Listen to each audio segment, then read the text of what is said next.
À l'occasion du démontage des plaquettes et d'un disque de frein sur une Peugeot 206, d'ailleurs la vidéo est sur ma chaîne YouTube.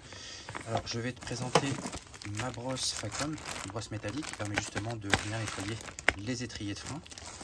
Alors comme tu peux le voir, elle est complètement oxydée, hein. Tu vois, c'est vraiment complètement oxydé partout. Donc, je vais faire un test et puis je te reprends juste après pour te dire un petit peu ce qu'il en est et ce que je pense de cette petite brosse métallique qui, ma foi, m'a l'air bien intéressante. J'ai hésité longtemps à l'acquérir. J'en possède plusieurs et la Facom, du coup, on va la tester pour te dire très honnêtement ce que j'en pense. Allez, c'est parti. Alors, en frottant, il faut faire attention de ne pas toucher le petit caoutchouc, hein, le petit caoutchouc qui est là, le petit soufflet.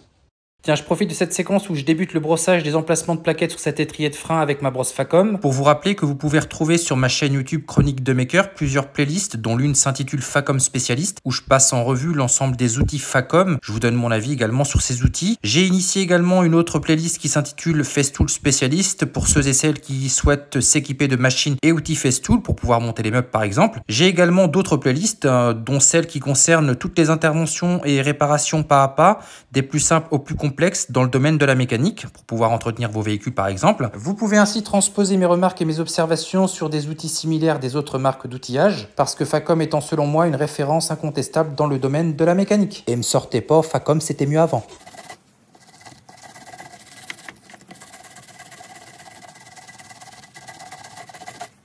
On va le retourner tout à l'heure pour faire l'autre sens. Vous viendrez ensuite appliquer de la graisse cuivrée sur votre étrier une fois que vous l'aurez convenablement brossé, de manière à ce que vos plaquettes puissent venir coulisser librement.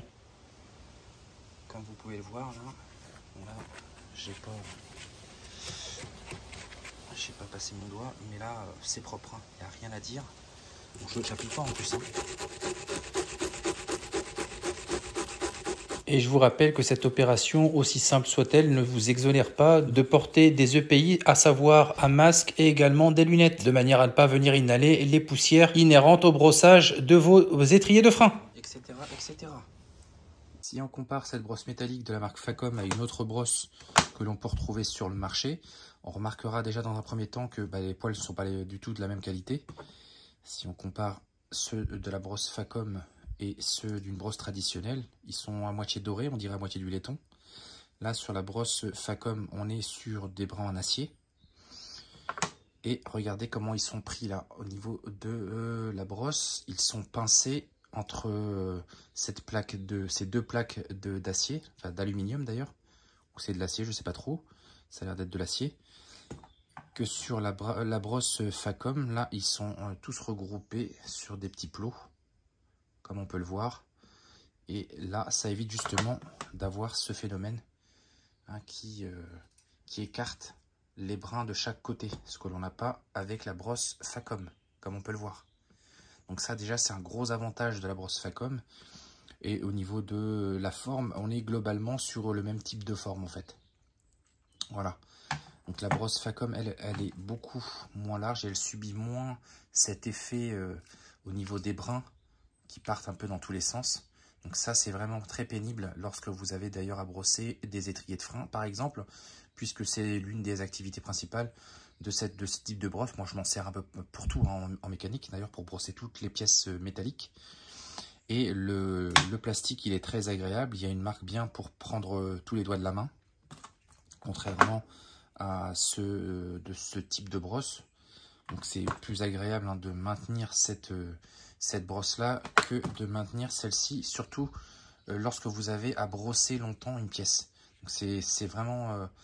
ça fait mal au poignet en fait. Parce que vous êtes à l'extrémité, la brosse est très longue, que là vous avez vraiment une accroche qui est vraiment très proche des brins en fait. Et vous pouvez vraiment frotter. Donc ça c'est vraiment un point positif par rapport à cette brosse Facom. Donc il y a un œillet d'ailleurs, comme les brosses classiques, où vous allez pouvoir venir les accrocher sur votre établi, etc. Donc ça c'est aussi un point très important à tenir compte lorsque vous avez à choisir vos brosses sur le marché, que vous achetiez ou non cette brosse Facom, dont je vous mettrai les liens d'ailleurs en description de la vidéo. Autre point que je vous souhaitais aborder, c'est concernant les brins métalliques. ils sont beaucoup plus épais que ceux que l'on retrouve sur des brosses traditionnelles, qui sont beaucoup plus petits et ils sont d'ailleurs ondulés à la base. Je ne sais pas si vous les voyez, hein, c'est vraiment très ondulé.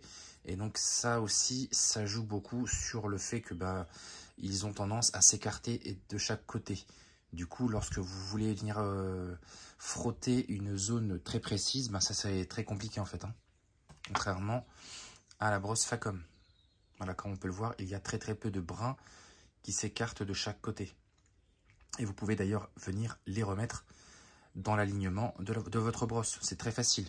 Ils sont de meilleure qualité en fait, ces brins-là, hein, que des brins traditionnels. Ils sont quasiment tous identiques, hein, sur les autres brosses. C'est ce genre de petits brins ondulés que l'on retrouve très facilement et d'ailleurs qui ont tendance à se détacher. Et ça, c'est lié au principe d'attache des brins sur la brosse.